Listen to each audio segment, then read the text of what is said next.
Anjarakandy dental college വിദ്യാർത്ഥി നിതിൻ രാജിന്റെ മരണത്തിൽ റിമാൻഡിൽ കഴിയുന്ന ഒന്നാം പ്രതി ഡോക്ടർ MK റാമിനെ ക്രൈംബ്രാഞ്ച് കസ്റ്റഡിയിൽ വിട്ടു. 5 ദിവസത്തെ കസ്റ്റഡിയാണ് അനുവദിച്ചിരിക്കുന്നത്. തലശ്ശേരി പ്രിൻസിപ്പൽ സെഷൻസ് കോടതിയാണ് കസ്റ്റഡി അപേക്ഷ പരിഗണിച്ചത്.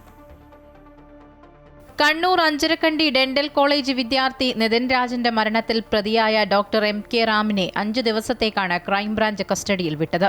അന്വേഷണവുമായി ബന്ധപ്പെട്ട് ചോദ്യം ചെയ്യലും തുടർ നടപടികളും പൂർത്തിയാക്കാൻ 5 ദിവസം വേണമെന്ന് ക്രൈംബ്രാഞ്ച് കോടതിയിൽ ആവശ്യപ്പെട്ടതിന് പിന്നാലെയാണ് കസ്റ്റഡി അനുവദിച്ച ഉത്തരവിട്ടത്.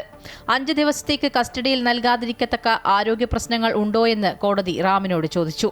പ്രമേഹമല്ലാതെ മറ്റ് ആരോഗ്യ പ്രശ്നങ്ങളില്ലെന്ന് റാം മറുപടി നൽകി.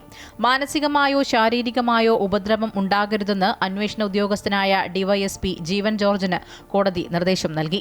പ്രോസിക്യൂഷനു വേണ്ടി പബ്ലിക് പ്രോസിക്യൂട്ടർ K അജിത് കുമാറും പ്രതിഭാഗത്തിനായി അഡ്വക്കേറ്റ് കിഷോർ കുമാറും ഹാജരായി. കസ്റ്റഡി കാലാവധി പൂർത്തിയാക്കി ഓഗസ്റ്റ് 1 റാമിനെ തിരികെ കോടതിയിൽ ഹാജരാക്കും. മുൻ അന്വേഷണ സംഘത്തെ സംബന്ധിച്ച് വ്യാപക വിമർശനമുയർന്ന സാഹചര്യത്തിൽ പരാതികളില്ലാതെ അന്വേഷണം പൂർത്തിയാക്കാനുള്ള നീക്കത്തിലാണ് ക്രൈംബ്രാഞ്ച്. അമൃത ന്യൂസ്, കണ്ണൂർ.